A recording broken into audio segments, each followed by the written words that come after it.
Très heureuse de vous retrouver, mesdames et messieurs, comme à l'accoutumée chaque mercredi. Mercredi, c'est Web Presse.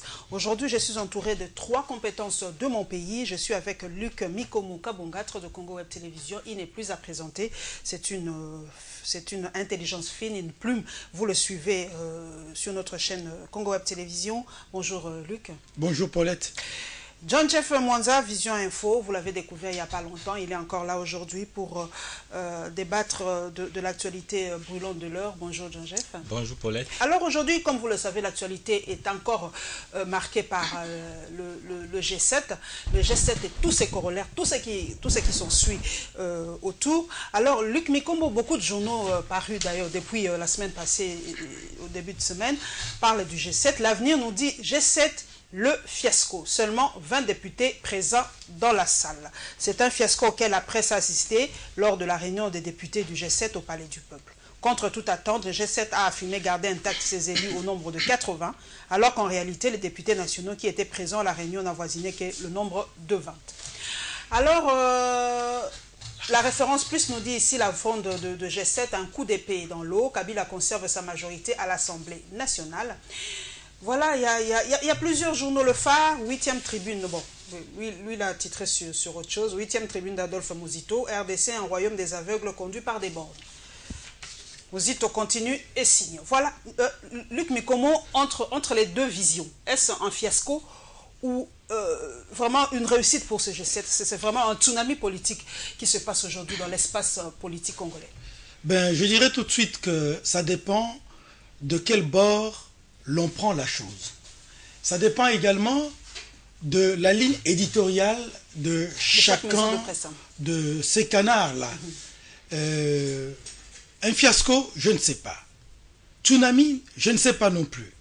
Réussite, je ne sais pas non plus. Mais tout ce que je sais que l'acte que posent les leaders du G7, c'est un acte normal quand vous devez l'inscrire dans la vie politique d'une nation. La fronde, c'est normal. La fronde est tout à fait normale dans un contexte démocratique. Et ça, on l'a vu partout ailleurs. Tenez, Paulette, en France par exemple, vous savez que en France, il y a principalement deux grandes familles politiques, la gauche et la droite. Je ne parle pas de partis politiques, mais de familles. La gauche, par exemple, a toujours eu le malheur de ne pas être votée. En près de 75 ans, 2 fois seulement, la gauche a été élue. 81 avec Mitterrand. En 81, avec François Mitterrand, alors que la résurrection de la gauche, c'est en 1971, quand Mitterrand est secrétaire général du Parti socialiste. Ils ont dû attendre 10 ans pour être élus. Puis, récemment, avec François Hollande. Mais quand vous suivez le comportement du peuple français, c'est un peuple qui aime bien les intellectuels dans la sphère politique. Et les intellectuels en France, on les trouve surtout à gauche. Vous avez des têtes comme de Laurent Fabius, vous avez de Rocard, de Jacques Delors, j'en passe et des meilleurs. Mais en France, le peuple réfléchit à gauche, mais il vote à droite. Ça, on doit le savoir. Ici, chez nous, lorsque il y a un fait politique, très souvent, l'on constate 2 choses. Il y a les gens qui vont avec le mouvement. Par exemple, ceux qui font ralliement au G7. D'autres pensent que c'est une opportunité de faire allégeance au pouvoir pour en tirer quelques bénéfices. Et moi, je dis que tout ce comportement est politiquement correct.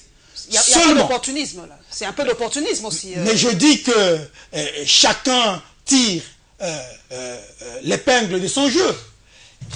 C'est-à-dire que ceux qui ne sont pas partis avec les frondeurs, mais ayant été élus sur le label des partis politiques de frondeurs, c'est, je peux emprunter votre expression, c'est des opportunistes et des gens, permettez-moi, qui manquent véritablement une vision politique. Il va arriver quoi? Ils font allégeance au pouvoir ou au parti dont ils furent naguère partenaires, mais la base attend qu'ils viennent leur rendre compte. Et la base va se prononcer en 2016 ou en 2015 si élection il y a, mais je n'y crois pas véritablement. En ce moment-là, on pourra évaluer à juste titre est-ce que l'acte qu'ils ont posé était accepté par ceux qui les ont mandatés ou non. Ok. John Jeff, ce qui s'ensuit de la création du G7, ce sont les démissions en cascade. Vraiment, on se réveille le matin, la toute première question quand on se réveille, qui a démissionné? Qui va encore démissionner aujourd'hui? Il y en a beaucoup, il y en a qui démissionnent, il y en a qui ne veulent pas démissionner. Alors, ces démissions-là, est-ce pour vous aussi une sorte comment je peux dire, de reconnaissance au sein du parti, une sorte de constance politique pour ceux qui démissionnent? Ils sont fidèles à leur chef, ils sont fidèles à leur vision politique, et ceux qui ne démissionnent pas, sont-ils des opportunistes? Sont-ils élus parce qu'ils le restent parce qu'ils veulent encore partager le gâteau, être là, ou ils ne veulent pas démissionner parce qu'après tout, ils sont là pour la République et non pour leur chef? Bon, je pense que les démissions, il faut les noter, les signifier. C'est d'abord dans le cadre de la lettre de la majorité présidentielle, la lettre du bureau politique, qui leur a demandé de tirer toutes les conséquences. Demandé de tirer toutes les conséquences. C'est tout à fait normal. Comme l'a dit Luc, on ne peut pas les renier, on ne peut pas les refuser. Ce sont des choses qui arrivent en politique. Mais s'il faut analyser déjà l'acte que le G7 a commis, voulais-je dire, moi je pense que on ne peut pas seulement condamner ceux qui sont ministres grâce aux partis politiques faisant partie du G7, sans pourtant condamner les fondeurs, les auteurs et même les leaders de ces mouvements G7. Pourquoi les condamner? Ils ne les ont pas informés, ils n'ont pas informé leurs ministres ou leurs députés de ce qui va se passer, ou ils les ont pris au dépourvu? Je pense que nous suivons tous les déclarations. À mon avis, tous ceux qui réagissent de manière positive ou négative sont surpris. Que ce soit ceux qui acceptent de les soutenir, mais aussi ceux qui refusent de faire route ensemble avec les G7. Ils sont tous surpris. Nous avons lu la lettre du vice-président du Sénat, l'OSMB, qui n'a pas été saisi. C'est-à-dire que les 7, il s'agit là d'une lutte de 7 personnes et non de 7 partis politiques. Vous en êtes sûr? Donc, ils n'engagent pas le parti. Ils n'ont pas engagé le parti, donc ils sont réunis entre eux le 7. Mais c'est ça le bureau politique. Ils ont réfléchi. Avec les membres du bureau politique, ou c'était avec les 7 leaders de G7 se sont réunis. Olivier Kamitatou, José Ndundu et les autres, ils se sont réunis sans faire part, n'est-ce pas, au bureau politique de leurs partis respectifs. Et ça, je pense que ça n'a pas été une bonne chose. Et même s'il faut revenir dans l'acte qu'ils ont posé, quitter la majorité présidentielle, parce qu'on parle de l'auto-exclusion. On les a chassés en fait. Les communiqués qui les chassa parlent de l'auto-exclusion. Donc ils se sont auto-exclus de par leur comportement. Parce que lorsqu'on appartient à une alliance, il y a des règles qu'il faut respecter. Je ne peux pas faire partie des Congo Web tout en me comportant de manière aussi rebelle. Congo Web a certainement un règlement qu'il faut respecter. Il y a, n'est-ce pas, je dirais, comment on appelle ça, un guide de travail qu'il faut respecter. Mais si je ne suis plus à mesure de respecter ce guide de travail, je ne peux plus faire partie des Congo Web. Déjà, on constate ton auto-exclusion. C'est ce qui s'est passé. Ces gens ne sont pas à leur première lettre. C'est leur troisième lettre. C'est-à-dire que s'ils ont fait 2 premières lettres, ils ont été quand même tolérés dans la majorité présidentielle. Et pourquoi la troisième lettre devait directement... Pourquoi Mais c'est parce que en faisant la troisième lettre... C'était la lettre de trop. Une lettre, pas seulement une lettre de trop, mais directement ils sont passés dans les médias.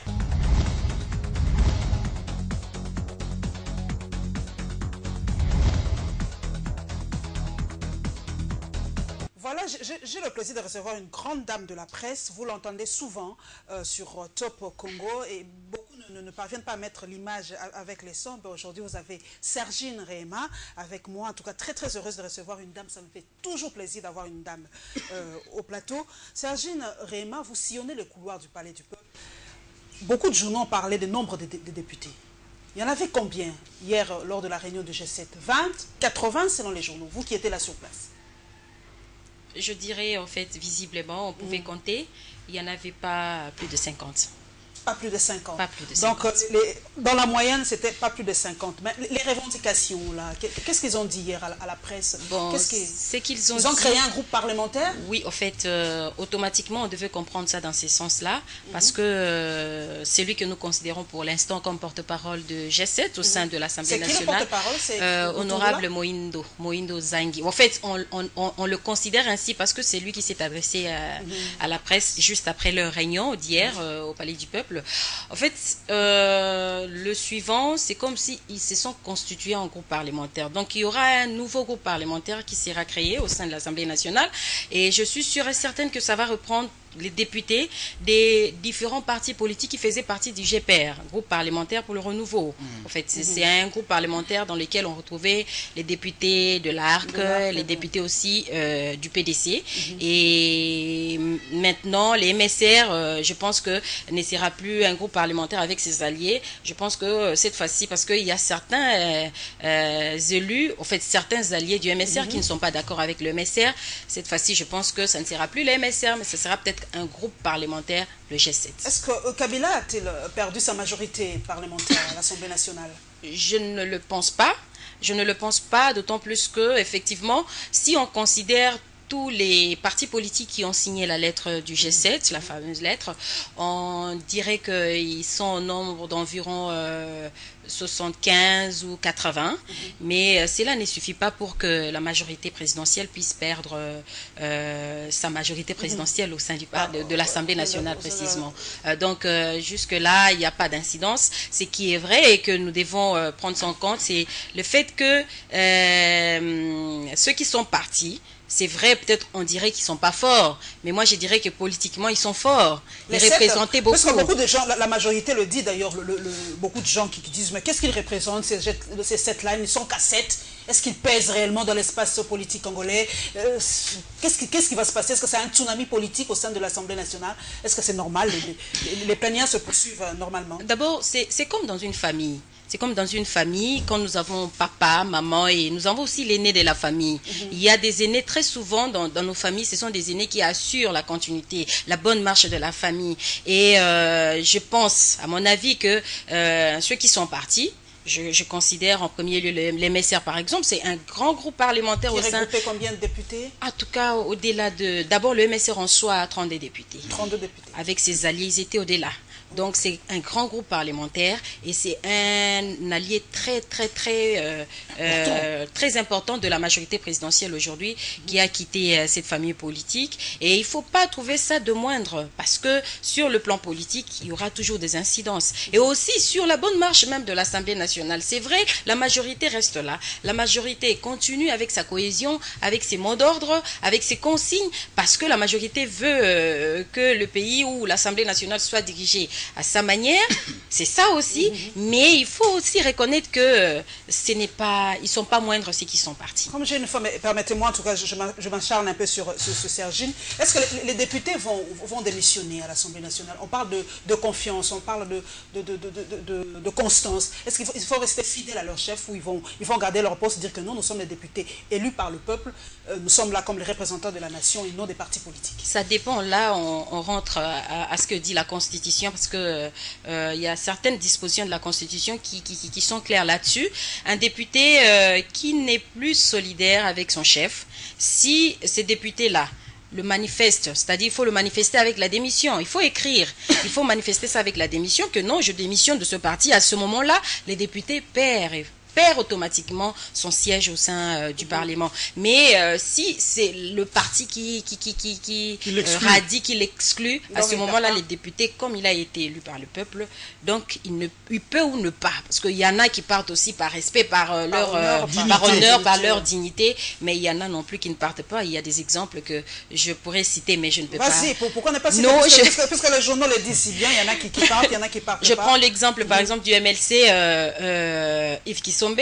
À l'époque, il était radié de la liste de son parti, mais il a continué en tant que député parce que ce n'était pas venu de sa propre initiative, c'était venu de son parti politique. Il y a autant d'exemples comme ça.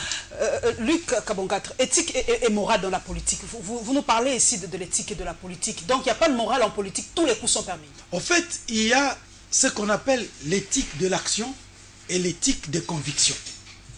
Ici, chez nous, très souvent, les politiques se cambrent sur l'éthique de l'action, c'est-à-dire vous faites la politique spectacle.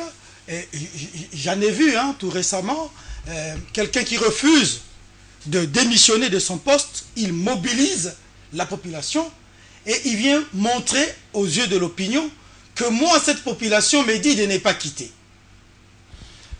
C'est très bon, mais est-ce que c'est par conviction que cette population vient? Parce que nous savons aujourd'hui qu'un parti politique peut organiser une manif aujourd'hui. Les caméras filment, on voit les visages de X, Y, Z. On le fera dans un autre meeting. Un autre parti politique opposé à celui qui avait organisé premièrement le manif, on retrouve exactement le même visage. Est-ce que ces gens viennent par conviction ou par tralala? Mais moi je dis ceci, d'après ce que Gino vient de dire, je la salue d'ailleurs, ça fait bien longtemps que je ne l'ai plus jamais revue. Bonjour. Eh bien, la démission du chef de file n'entraîne pas automatiquement la démission des autres. Devrait, en principe, entraîner la démission automatique des autres pour les raisons suivantes. 1. Tous ceux-là ont été élus sur base de l'aval, sur base de, comment dirais-je, projet de société de ce parti. De projet de société de ce parti. Et donc, en ce moment-là, la base leur a fait confiance par rapport parce qu'ils portaient ces attentes qui sont coulées dans le projet de société. Automatiquement, ils devraient, en principe, partir avec celui qu'on appelle autorité morale. N'est pas d'accord. Je suis content qu'il ne soit pas d'accord. Mais l'on sait aujourd'hui que quand vous avez investi votre confiance en X, donc c'est lui qui devient le porte-étendard de votre idéologie politique. C'est pourquoi on l'appelle autorité morale. C'est un principe éthique moral. Alors, si vous ne vous reconnaissez plus en lui, ça veut dire que vous rejetez toutes ses valeurs, tout de lui, et donc vous devez également renoncer à tout ce qui a conduit à votre élection sous la bannière de cette autorité morale. C'est logique.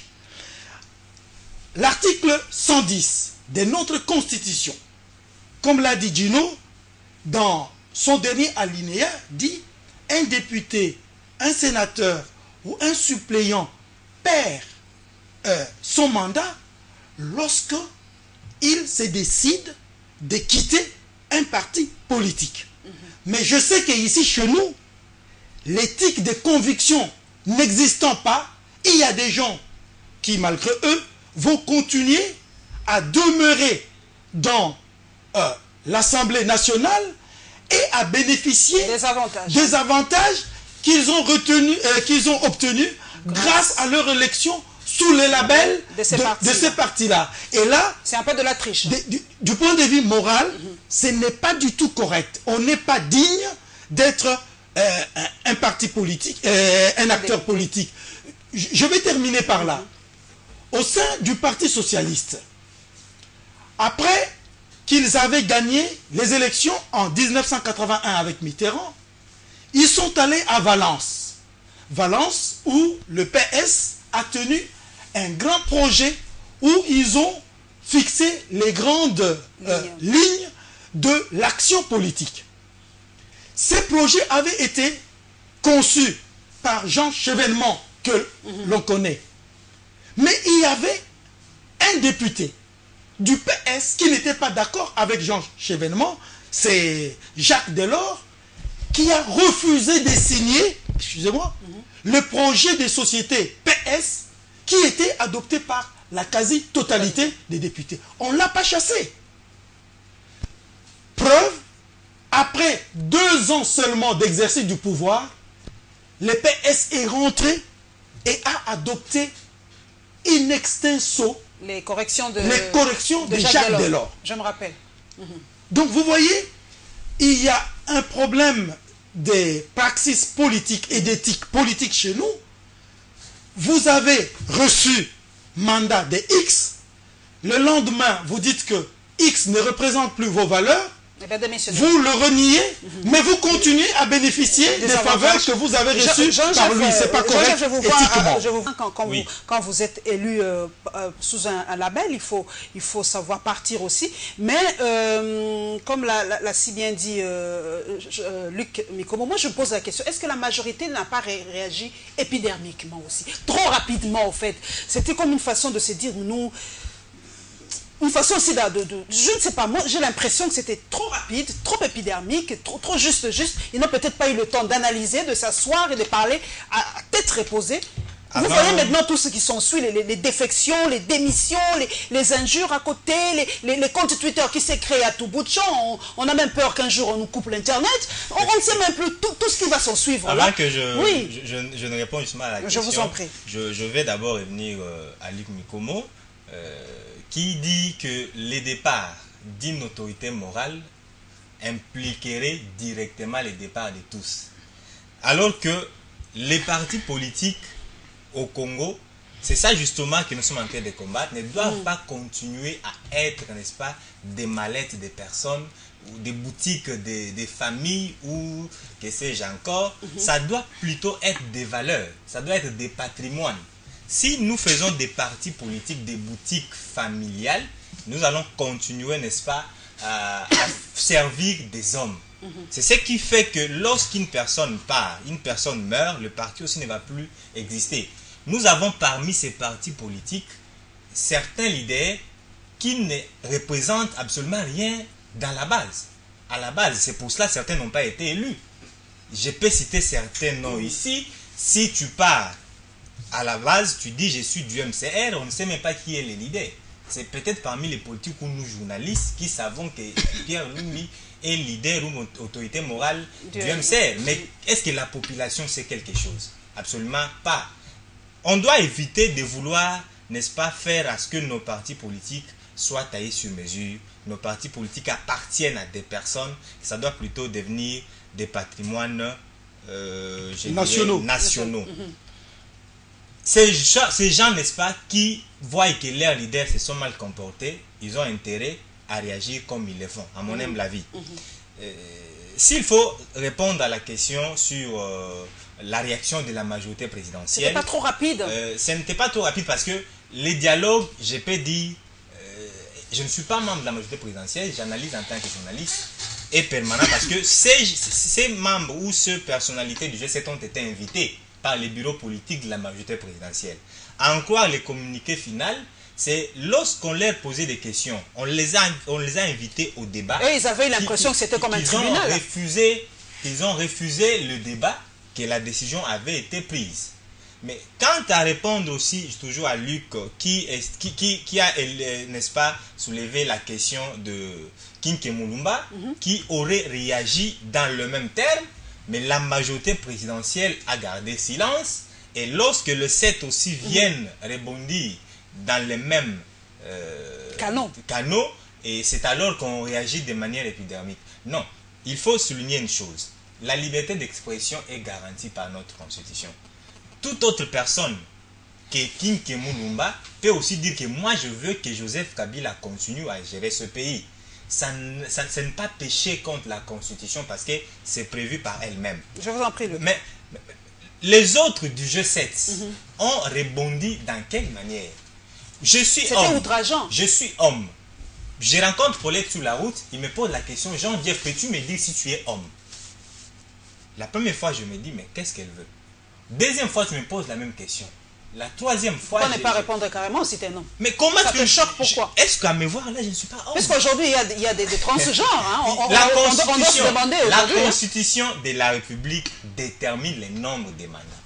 Et demander à Joseph Kabila de se prononcer, c'est violer justement cette Constitution. Pourquoi elle va se prononcer? Parce que la Constitution est claire. La Constitution est claire.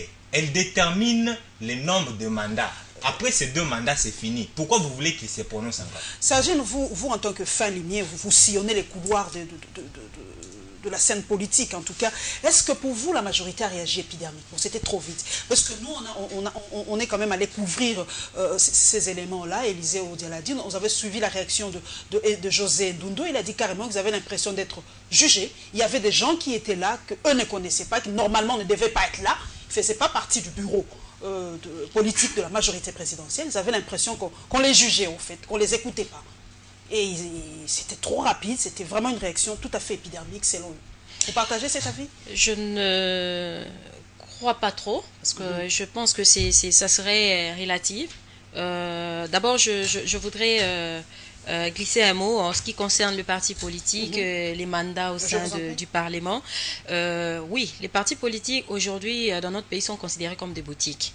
Oui, on a des exemples par-ci, par-là, mais il faut dire qu'il y a les textes qui sont là, qui réglementent tout, surtout les textes nationaux, et comme venait de le dire Luc tout à l'heure, la Constitution est claire là-dessus. Quand on ne perd son mandat que quand on démissionne de son parti, ou soit quand on trahit, mais on ne peut pas perdre son mandat au moment où on ne partage pas les mêmes opinions avec son chef. Donc la Constitution est claire là-dessus. Mais il faudrait dire que par éthique, par morale, la personne peut aussi d'elle-même se dire que non, je ne peux pas quand même continuer parce que à ce moment-là, vous allez vous appartenir à quel groupe parlementaire, par exemple? Parce qu'il faudrait choisir à ce moment-là. Vous êtes de ce groupe parlementaire-là, mais là-bas, vous n'y allez plus parce que vous ne partagez plus les mêmes valeurs. Maintenant, vous attendez quoi? Et c'est ça, en quelque sorte, on dirait que les textes protègent quelque peu les parlementaires. Je pense qu'à la longue, il faudra quand même penser à résoudre ce problème-là, c'est-à-dire arriver soit à modifier ou à revoir quand même certains textes pour aussi protéger en même temps les chefs de partis politiques, bien que ce soit considéré aujourd'hui comme des boutiques parce que c'est géré soit par le papa, la maman et les enfants, mais il faudrait arriver quand même à régler ce problème-là un peu plus tard, quoi. Alors, par rapport à la réaction de la majorité présidentielle, comme je l'ai dit tantôt, j'ai trouvé que c'est relatif. Je dirais, je ne sais pas trop condamner parce que ce qui s'est dit en coulisses, nous, on n'est pas au courant. Nous ne diffusons que ce que nous voyons, ce que nous avons entendu. Ce qu'ils veulent bien nous dire. Oui, et ce qu'ils veulent bien nous dire. C'est bien trouvé parce que c'est ce qu'ils veulent toujours que nous disions à leurs propos. Alors, c'est pourquoi je dis, je ne sais pas trop. Mais si vous suivez l'évolution de choses, ce n'est pas la première lettre. Ce n'était pas la première lettre. Je pense qu'à ce moment-là, il fallait qu'il y ait quand même des mesures, soit des réunions, parce que moi, je pense, au moment où on gère une famille, il faut toujours chercher à réunir tous les enfants. Je pense que la bonne manière à procéder, c'était de pouvoir réunir tout le monde, de pouvoir essayer un peu de changer. Peut-être que c'est ce qui s'est passé les lendemains de la lettre du G7. Et ce qui s'est passé dans la réunion, je ne sais pas qui dit la vérité. Je ne sais pas qui dit, c'est pourquoi je voulais dire, je ne sais pas qui dit la vérité, parce qu'il y en a qui disent qu'on ne nous a même pas donné le temps de nous exprimer. C'était comme un tribunal, on nous jugeait. De l'autre côté, on dit que non, ils n'ont même pas voulu nous écouter, ils ont claqué la porte, ils sont partis. Alors, qui dit la vérité? Parce qu'on n'a pas assisté à la réunion. Donc, je pense qu'il faut encore réfléchir, je pense qu'il faut encore examiner et savoir un peu ce qui s'était passé. Donc, je dirais que, comme j'ai toujours dit aux amis, en politique, c'est comme ceux qui croient en Dieu, ceux qui croient en Jésus-Christ. En politique, tout est possible, comme en Jésus-Christ, tout est possible. Jean-Jeff, donc là, on revient dans la problématique de la démocratie au sein des plateformes, du dialogue au sein des plateformes. C'est vrai qu'on parle de l'alternance, on parle de changement, mais on a l'impression qu'au sein de ces mêmes plateformes, au sein même des partis politiques, il n'y a pas de dialogue. pourquoi ne pas avoir écouté? C'est vrai qu'on leur dit que la lettre était déjà ouverte et tout ça, patati patata, mais pourquoi ils ne se sont pas assis autour d'une table et dialoguer? Parce qu'aujourd'hui, on a l'impression que ce sont des vagues qui arrivent. C'est vraiment... même si Luc dit que ce n'est pas un tsunami, mais vu de l'extérieur, on a l'impression que chaque jour, il y a quelque chose de nouveau qui arrive. Pourquoi ne pas dialoguer froidement? C'est justement comme a dit Dino, on ne sait pas ce qui se sont dit dans la salle. Ils étaient à huis clos. Qui est contre? C'est la troisième lettre. Donc déjà, les deux premières lettres, on ne les a pas écoutées. Mais en fait, c'est ça que je suis en train de dire. Moi, j'estime plutôt qu'ils ne s'entendent pas sur les intérêts, leurs intérêts. Cette gestion des ambitions au sein de la majorité. Gestion des ambitions au sein de la majorité présidentielle. C'est là où moi je me dis, c'est maintenant la population qui n'est pas prise en compte. Parce que aujourd'hui, vous avez posé la question que Luc vient de répondre, qui paie? Et l'opposition et la population. L'opposition paie, n'est-ce pas, le combat qu'elle a mené depuis les années de Kabila au pouvoir, parce que ceux qui apparemment viennent voler la vedette, c'est le G7 aujourd'hui. On ne sent plus l'opposition aujourd'hui. La preuve, l'activité qui avait été organisée à Njili, c'est noyé par le G7, et on oublie même que ces gens ont fait, pour certains, plus de 10 ans à côté de Kabila. Le Olivier Kamutat et les autres, 9 ans à côté de Kabila. Et ce sont eux aujourd'hui... Beaucoup plus de transfuges. Il y a beaucoup de transfuges. Voilà. Ce sont eux aujourd'hui qui viennent, n'est-ce pas, se mettre en opposition face à Kabila. Pendant les 9 ans qu'il a été à côté de Kabila, ce manque du respect de la Constitution, il ne l'avait pas vu. C'est seulement à une année de l'élection présidentielle qu'il va se dire, non, voilà, nous sommes contre les violations de la Constitution. Non. Là, moi, je pense qu'on ne doit pas... la population doit ouvrir l'œil et le bon. Serge, vous avez l'impression qu'on est en train de duper la population. C'est vrai qu'une certaine opinion pense que c'est une façon de torpiller carrément aussi l'opposition congolaise. Parce que comme l'a si bien dit Jean-Jeff aujourd'hui, les activités de l'opposition sont presque noyées. On ne parle même plus du meeting. Il y a même eu un autre meeting au camp Blemba, je crois, comment ça s'appelle, avec GD, avec l'Isanga. C'est vraiment... Aujourd'hui, ce n'est que G7, G7, G7. Est-ce que ce n'est pas un calcul politique très bien trouvé pour noyer l'opposition et laisser passer Kabila? Oui, pendant que mon confrère parlait tout à l'heure, je me suis posé aussi cette question, qui travaille pour qui et c'est pour l'intérêt de qui? Qui est derrière le G7 ? Qui est derrière le G7, je ne sais pas, parce qu'on a posé la question aux membres du G7, ils nous ont dit que c'est le peuple qui était derrière eux. Je ne sais pas quand est-ce que le peuple leur a dit qu'il faut... je ne sais pas quand est-ce qu'ils ont consulté la population pour arriver à tout ce que nous vivons aujourd'hui. Mais moi, je me pose la question et je pense qu'on devrait nous aussi se poser cette question et tout le monde, toute la population. Qui travaille pour qui et pour l'intérêt de qui? Parce que on travaille aux côtés de quelqu'un pendant autant d'années. Pendant des années, on partage les mêmes idéologies, on partage... Mieux vaut tard que jamais, Serge. Si on se rend compte que ça ne va pas, même après 1000 ans, quand on se rend compte que ça ne va pas, on peut... Bon, je sais que même au mariage, on se marie, mais quand on trouve que ça ne va pas, on peut divorcer, ça arrive. Ça arrive quand les principes ne sont pas respectés tels que nous l'avions voulu, parce qu'il y a des règles qui sont toujours là, et des règles qui demandent à ce qu'elles soient toujours respectées. Je pense qu'il peut toujours y avoir divorce, mais dans le cas du G7, je ne sais pas. À un moment, je me pose la question, n'est-ce pas là une stratégie pour la majorité présidentielle de pouvoir conserver le pouvoir et gagner la confiance de toute la population? Parce que je me dis, peut-être qu'il fallait créer cet incident, peut-être qu'il fallait qu'il y ait G7. Comme ça, la majorité, en fin de compte, va toujours retrouver son compte, je ne sais pas. Parce que ce sont les grands ténors de l'opposition, de la majorité. De la majorité, oui. En tout cas, il faut encore attendre, je pense qu'il faut encore observer. Dire aussi que l'opposition a disparu, en fait, je ne pense pas. On pourrait peut-être dire que c'est la situation politique actuelle qui fait en sorte que on parle plus du G7, mais je pense que l'opposition est là, peut-être qu'elle s'est tue, elle attend un moment pour s'exprimer. Je pense aussi que l'opposition trouve que comme elle ne cerne pas bien ce qui se passe, il ne faut pas aussi se prononcer tôt, il faut se reculer un peu, voir un peu comment ça va se passer si ce n'est pas une stratégie de la majorité.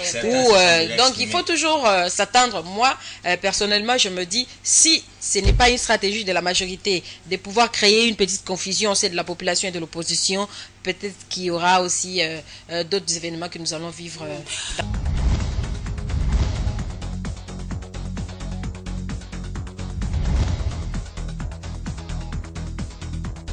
Nous nous envolons maintenant vers le Burkina Faso. Nous sommes Congo Web Télévision. On nous permet de parler d'autres choses. Nous allons parler du Burkina Faso. Aujourd'hui, Luc Mikomo, l'actualité africaine, c'est le Burkina Faso.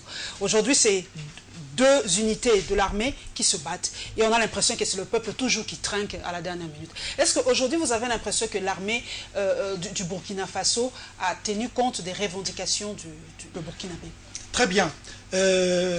Paulette, est-ce que tu peux me permettre de rebondir 2 petites secondes? On gagne du temps, bon, vraiment. Il n'y a pas de problème. On va parler Burkina Faso. Vous savez, ce qui se passe au Burkina Faso, c'est un événement important pour toute l'Afrique et peut-être aussi pour le monde entier. Le général Diendéré, qui a été le fidèle des fidèles de Compaoré, surgit et il récupère il veut récupérer le pouvoir, oubliant, parce qu'on dit de lui que c'est l'homme le plus informé, le mieux informé du Burkina Faso, oubliant que les plaies que Blaise Compaoré avait causées dans la société n'étaient pas totalement refermées, mais il prend avec hardiesse ces risques-là de tenter de monter un coup d'État. Par rapport à... Vous connaissez les revendications de Diendéré, la loi électorale qui beaucoup de Burkinabés qui étaient proches de Compaoré à l'époque. C'est pourquoi je dis que c'est une bonne leçon pour l'Afrique et le monde. La politique ne se conjugue jamais à la première personne du singulier. La politique se conjugue toujours au pluriel. Il ne faudrait pas qu'on puisse confondre que parce qu'on est au pouvoir, on doit exclure les autres. Ça n'a jamais marché, cette formule-là. Et on le voit partout au monde, sauf dans des cas d'extrême despotisme, où une partie s'empare du pouvoir et exclut les autres. Et à la fin, ça le rattrape toujours. On cherche à trouver des petites ouvertures pour que les autres puissent entrer. Donc, c'est une question de gestion du pouvoir qui se pose avec acuité au Burkina Faso. Maintenant, le général dit, on lui demande de se désarmer, il fait pas. Sinon on le ferait de force. Il dit, pour moi, c'est une question de vie ou de mort. C'est-à-dire qu'il est prêt à donner de sa vie pour sauver ce qu'il considère comme quelque chose d'important pour la marche de la nation. Jean-Jeff, est-ce qu'aujourd'hui ça pose aussi la problématique des unités spéciales au sein de l'armée? C'est un peu le RSP en question, chers téléspectateurs, c'est un peu comme la DSP à l'époque de Mobutu. Aujourd'hui, le RSP peut tenir tête à l'armée burkinabé aujourd'hui? Bon, est-ce que les forces en présence sont... C'est comme tu l'as dit, hein? Ils sont vraiment surarmés, ils sont forts, c'est pour cela justement ils font cette tête dure. Mais ce que je pourrais relever là-dessus, c'est comme a dit Luc, hein? C'est la politique africaine, la politique des hautes toits que je m'y mette. Ceux qui n'ont pas, n'est-ce pas, gagné quelque chose lorsque Compaoré était là, se sont dit maintenant c'est notre tour, nous pouvons aussi nous retrouver. D'ailleurs, pour que nous puissions mieux nous retrouver dans la loi électorale, tels ne seront pas. Mais vous ne comprenez pas un peu par rapport à cette... Ils ont dit que non, eux ils n'ont pas exclu tout le monde, mais ceux qui voulaient à l'époque maintenir Compaoré au pouvoir, c'est pas tout le monde qu'on a exclu. Mais non, pas les partis, mais les individus, on a choisi quelques têtes. Quand on part aux élections, c'est la classe politique qui doit exclure les autres ou c'est la population? Non, c'est la population qui doit se prononcer. Laissez tout le monde se présenter. Laissez tout le monde être candidat. C'est la démocratie. C'est la population qui dira, nous acceptons ceux qui viennent après Compaoré. Ceux qui étaient avec lui, on ne veut plus de vous. Top Congo FM, c'est une radio très très suivie. Sergine, pour vous, projetez un peu. Est-ce qu'aujourd'hui, cet affrontement-là, c'est une leçon pour les armées africaines aujourd'hui? Que l'armée doit être toujours aux côtés du peuple? Je dis oui.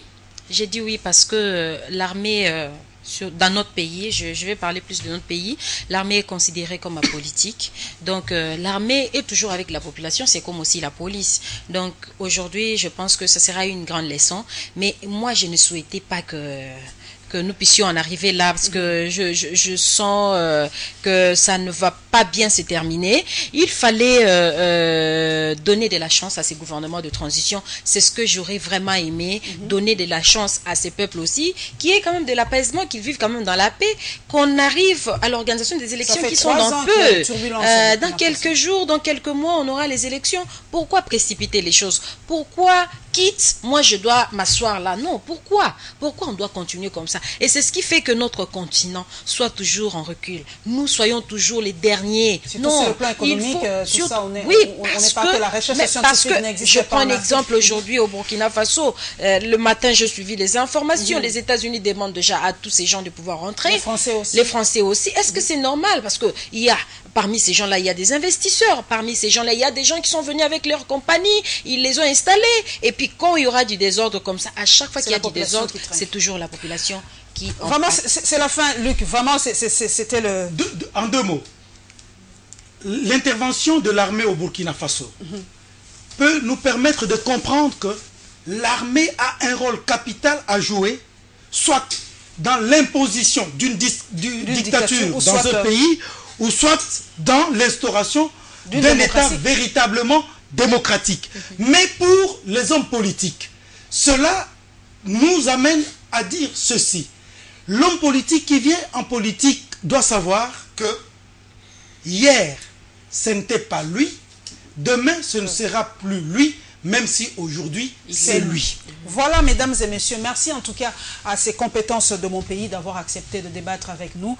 En tout cas, comme je l'aime si bien le dire, nous avons des compétences dans mon pays. Donc, merci à Luc Mikomo de Congo Web Télévision. Merci à Jean-Jeff Mwanza de Vision Info. Et à la grande dame, vraiment à la grande dame John Lungila et évidemment à Bobo Samba derrière le miroir qui m'a soufflé vraiment une phrase. Mais si je l'ai dit, on risque peut-être de... Mais bon, mais il a quand même mis un avis qui est très très important selon lui, puisqu'il sillonne aussi le couloir de l'Assemblée nationale. Le G7 pose des questions qui dérangent le chef, qui dérangent la majorité présidentielle. Eh bien, on ne sait pas si ça dérange, mais il fallait bien qu'ils en parlent entre eux, parce qu'aujourd'hui c'est vraiment le tsunami dans l'espace médiatique congolais. Merci à vous tous, mesdames et messieurs, pour votre fidélité à cette émission. Ouvrez le compte Twitter, parce que je crois que je dois créer un web presse sur le compte Twitter, parce qu'aujourd'hui c'est la twittosphère qui bouge dans l'espace médiatique congolais. Merci à vous, et nous nous retrouverons avec le même plaisir le mercredi prochain. Inch'Allah.